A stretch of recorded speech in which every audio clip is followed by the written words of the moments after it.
এইবার হচ্ছে আমরা গুরুত্বপূর্ণ এমসিকিউ টাইপের একটা ম্যাথ দেখব। আমাদেরকে বলা হয়েছে একটি বৃত্তের পরিধি 440 মিটার, ওই বৃত্তের অন্তর্লিখিত বর্গক্ষেত্রের দৈর্ঘ্য কত।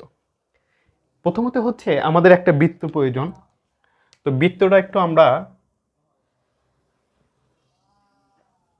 ভাই এটা হচ্ছে আমাদের বৃত্ত। তো আমাদের বলছে যে বৃত্তের পরিধি 440 মিটার, পরিধির সূত্র কিন্তু আমরা জানি, আমরা মোটামুটি সূত্রে শিখেছি পরিধি ইজ ইকুয়াল টু 2πr, যেটার হচ্ছে মান দেওয়া আছে। এবার বলছে ওই বৃত্তের অন্তর্লিখিত। এখন অন্তর্লিখিত বিষয়টা বোঝা দরকার। তোমাদেরকে যদি সহজ করে বলি, অন্তরটা কিন্তু আমাদের ভিতরে থাকে, তাই না? তাহলে বৃত্তের তো একটা অন্তর আছে, ঠিক আছে? তো এই বৃত্তের অন্তরের ভিতরে, ঠিক আছে, এই যে বৃত্তের অন্তর, এই অন্তরের ভিতরে একটা বর্গক্ষেত্র আঁকানো হয়েছে, ঠিক আছে? অর্থাৎ বৃত্তের ভিতরে একটা বর্গক্ষেত্র আঁকানো হয়েছে। তো আমরা একটু বর্গক্ষেত্র আঁকানোর চেষ্টা করছি।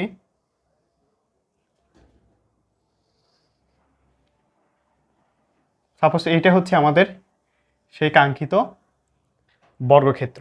এখন আমাদের একটু মনে রাখা দরকার, বর্গক্ষেত্রে কিন্তু প্রত্যেকটা বাহুর দৈর্ঘ্য কি হবে? সমান হবে। বর্গক্ষেত্রে প্রত্যেকটা বাহুর দৈর্ঘ্যই প্রত্যেকটা বাহুর দৈর্ঘ্য সমান হবে, সমান হবে, ঠিক আছে? এটা আপাতত আমরা মনে রাখি। তারপর আমাদের বলছে যে অন্তর্লিখিত বর্গক্ষেত্রের দৈর্ঘ্য কত। তাহলে ভাইয়া দৈর্ঘ্য বলতে আমাদেরকে এই অংশটুকু অথবা এই অংশটুকু অথবা এই অংশটুকু অথবা এই অংশটুকু যে কোনো একটা অংশের মান বের করলেই হচ্ছে, কারণ বর্গক্ষেত্রের প্রত্যেকটা বাহুর দৈর্ঘ্য সমান। সাপোজ এই বর্গক্ষেত্রের জন্য আমরা ধরলাম এ হচ্ছে এই বর্গক্ষেত্রের বাহু, তাহলে এটা যদি এ হয়, এটা অবশ্যই এ হবে, এটাও এ হবে, এটাও এ হবে। কেন ভাইয়া? এখানে বলে দিছি বর্গক্ষেত্রের প্রত্যেকটা বাহুর দৈর্ঘ্য সমান হবে। তো আসো আমরা এখন কিভাবে এই ম্যাথটা সলভ করব। আমাদের দেওয়া আছে হচ্ছে পরিধি, তাহলে আমরা একটু আমাদের মতো করে শুরু করি সলিউশন। যে দেওয়া আছে পরিধি ইজ ইকুয়াল টু হচ্ছে 440 মিটার, তাহলে কি হচ্ছে 2πr ইজ ইকুয়াল টু হচ্ছে 440 মিটার।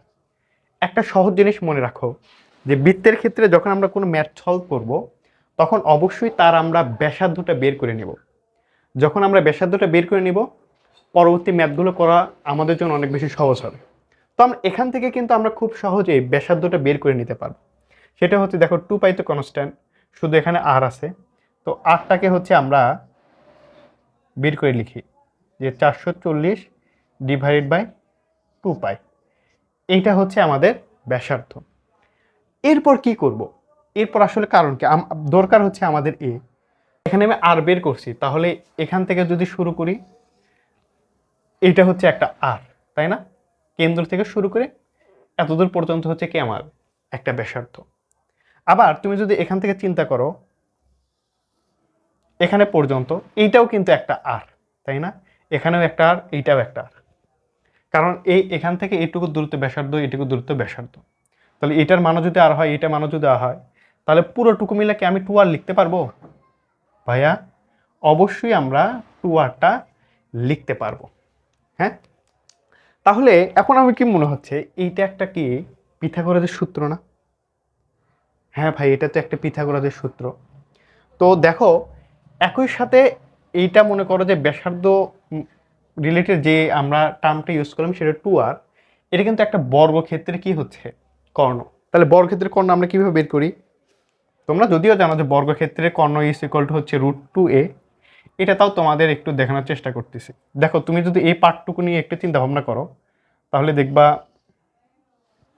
যেহেতু এইটাও এ, পিথাগোরাসের সূত্র আমাদেরকে কি বলছে ভাইয়া?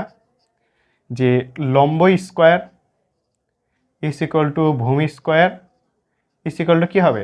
অতিভুজ স্কোয়ার। তো এইটা হচ্ছে অতিভুজ, তাই না? তাহলে এখানে লম্ব ধরলাম এ, কারণ বর্গক্ষেত্রে কি হবে সমান, ভূমিও কি হবে সমান এ স্কোয়ার। অতিভুজ যেটা আমরা হচ্ছে কি করব বের করব, এটাও স্কোয়ার। তাহলে দুইটা মিলে কি হবে ভাইয়া, 2a square is equal to হচ্ছে কি অতিভুজ স্কোয়ার। তো আমার দরকার হচ্ছে অতিভুজ, তো অতিভুজকে যদি রেখে দিই তাহলে হবে কি √2a স্কোয়ার। স্কোয়ার স্কোয়ার যদি কেটে যায়, অর্থাৎ দেখো এর উপরে স্কোয়ার আছে, এখানে রুট আছে, স্কোয়ার রুট যদি কেটে যায় তাহলে থাকবে কি এ, আর √2 এর মতোই থাকবে √2a।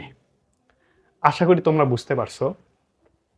তাহলে এই 2r ইজ ইকুয়াল টু কিন্তু আমরা √2a লিখতে পারতেছি। এইটা হলো বৃত্তের ব্যাসার্ধের জন্য আমরা লিখছি। হ্যাঁ, এটা হচ্ছে কি বৃত্তের ব্যাসার্ধের জন্য আমরা লিখতে পারছি, বৃত্তের ব্যাসার্ধ রিলেটেড। আর এইটা কিন্তু আমরা বর্গক্ষেত্র থেকে লিখতে পারলাম। তাহলে আমাদের দরকার কিন্তু কি এই এর মান দরকার। তাহলে ভাইয়া 2r is equal to √2a এটা কিন্তু আমরা লিখতে পারি। তাহলে শর্ত মতে আমরা কি লিখতে পারতেছি, শর্ত মতে 2r is equal to √2a। ভাইয়া এখন জাস্ট আমরা এখান থেকে কি করব, এর মানটা বের করব। যদি এর মানটা বের করি কি হবে দেখো, 2r ডিভাইডেড বাই √2, আর এই পাশে ছিল শুধুমাত্র এ। তো দেখো এখানে কিন্তু আর এর মান অলরেডি আমরা এখানে পেয়ে গেছি। তো এখানে জাস্ট মানগুলো একটু বসাই দিই। এ ইজ ইকুয়াল টু 2 ইন্টু আর এর মান হচ্ছে 440 ডিভাইডেড বাই 2 পাই। তাহলে এখানে লিখলাম কি 2 পাই, আর এখানে ছিল কি আগে থেকে √2। ভাইয়া তোমার আর কোনো কাজ নাই, তুমি জাস্ট এই অংশটুকু ক্যালকুলেটারে ইনপুট দেবা, তোমার রেজাল্ট চলে আসবে। এটাই হচ্ছে এই ম্যাথের অ্যান্সার। ঠিক আছে? তো এখানে আমাদের বৃত্ত রিলেটেড কিছু কাজ ছিল, বর্গ রিলেটেড কিছু কাজ ছিল। তো দুইটা সমন্বয় করে আমাদের এই ম্যাথটা দিয়েছে। তো আশা করি তোমরা এটা ভালো মতো বুঝতে পেরেছো। তো এই টাইপের ম্যাথগুলো এমসিকিউতে খুবই গুরুত্বপূর্ণ রেখেছি। বলা হচ্ছে একটি বৃত্তাকার মাঠের ব্যাস 124 মিটার, মাঠের সীমানা ঘেঁষে 6 মিটার চওড়া একটি রাস্তা আছে, রাস্তার ক্ষেত্রফল কত? তো আমরা কিন্তু গতদিন পর্যন্ত কয়েকটা সূত্র শিখেছিলাম। তো তোমাদেরকে মনে করে দেওয়ার জন্য আমি আরেকবার লিখছি। সেটা হচ্ছে এইটা আমাদের একটা বৃত্ত ছিল, তো বৃত্তের এটা ছিল আমাদের কেন্দ্র, এটা ছিল আমাদের কেন্দ্র, এটা ছিল আমাদের হচ্ছে কি ব্যাসার্ধ, যেটাকে আর দ্বারা প্রকাশ করেছি। আর পুরোটুকু যদি হয়ে যায় তাহলে সেটাকে আমরা ব্যাস বলি আর কি। আর ব্যাসকে হচ্ছে আমরা ডি দ্বারা প্রকাশ করে থাকি, অর্থাৎ D is equal to 2r। ঠিক আছে? তো একটু এগুলো যে সূত্রগুলো ছিল সেগুলো একটু তোমাদের মনে করে দেওয়ার জন্য লিখছি। এক নম্বর হচ্ছে পরিধি, বৃত্তের পরিধি ইজ ইকুয়াল টু 2πr, যেখানে 2π তো কনস্ট্যান্ট আর আর হচ্ছে বৃত্তের ব্যাসার্ধ। 2 নাম্বার ছিল হচ্ছে ক্ষেত্রফল, 2 নাম্বার ছিল ক্ষেত্রফল, যেটাকে পাই আর স্কোয়ার দ্বারা প্রকাশ করেছি। 3 নাম্বার ছিল বৃত্তাংশের দৈর্ঘ্য, বৃত্তাংশের দৈর্ঘ্য, যেটাকে এইচ দ্বারা প্রকাশ করেছি, যেটা সূত্র হলো থিটা ডিভাইডেড বাই 360 গুণন 2πr। আর 4 নাম্বারটা হচ্ছে বৃত্তাংশের ক্ষেত্রফল, বৃত্তাংশের যদি ক্ষেত্রফল হয় সেটাকে আমরা কিভাবে প্রকাশ করেছি, 360 থিটা ডিভাইডেড বাই 360 গুণন πr স্কোয়ার। এইটা ছিল আমাদের কয়েকটা সূত্র। তো এই সূত্রগুলো খাটিয়ে আমরা এই ম্যাথটা দেখার চেষ্টা করব। তো আমাদের বলছে একটা বৃত্তাকার মাঠের ব্যাস দেওয়া আছে হচ্ছে 124 মিটার। তো আমরা সর্বপ্রথম একটা বৃত্ত আঁকাই নিই। হ্যাঁ, বৃত্ত আঁকানোর পরে তারপর হচ্ছে আমরা পরের কথাতে যাব। তো এইটা ছিল হচ্ছে আমাদের বৃত্ত, বৃত্তটা পুরো ডিম হয়ে গেছে। তো আমরা নতুন করে আঁকার চেষ্টা করতেছি। এটা ছিল আমাদের মোটামুটি একটা বৃত্ত। তো বলছে যে এটার ব্যাস হচ্ছে 124 মিটার, অর্থাৎ এখানে ডি এর মান দেওয়া আছে। তো আমরা ম্যাথ করার জন্য বেশিরভাগ সময় হচ্ছে আমাদের ব্যাসার্ধটার দরকার হয়। তো আমরা হচ্ছে ব্যাসটা বের করে নিই, সরি ব্যাসার্ধটা বের করে নিই। ব্যাসার্ধ তাহলে কত হবে ভাইয়া?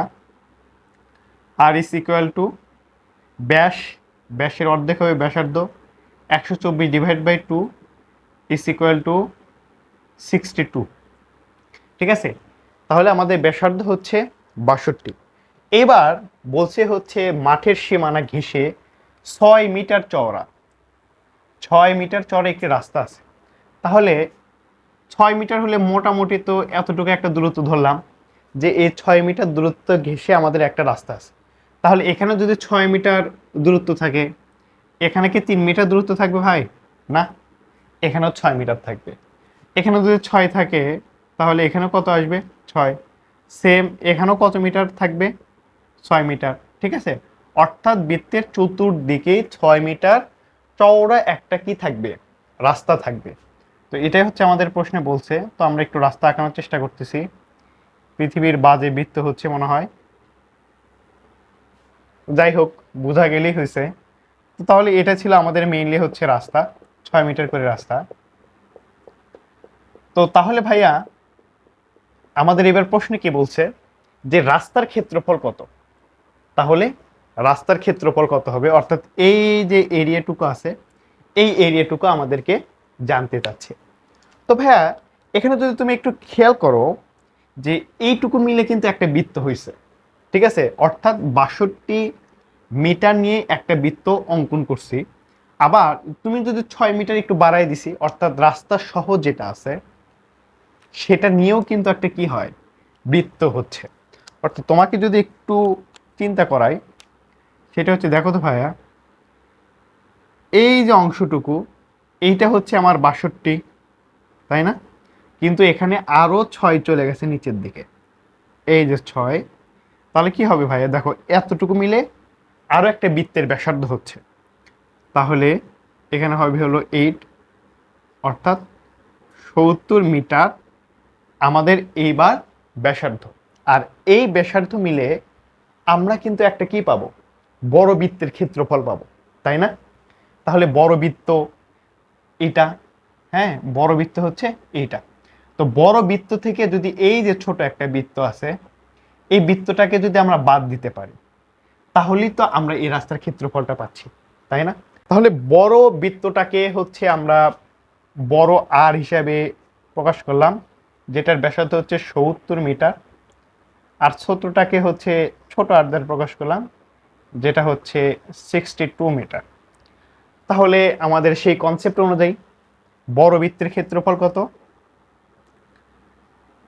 পাই আর স্কোয়ার মাইনাস, সরি এটা হচ্ছে আর হয়ে গেছে, পাই আর স্কোয়ার মাইনাস হচ্ছে পাই আর স্কোয়ার। সামনে সুন্দর করে লিখে দেওয়া হচ্ছে আমরা রাস্তার ক্ষেত্রফল,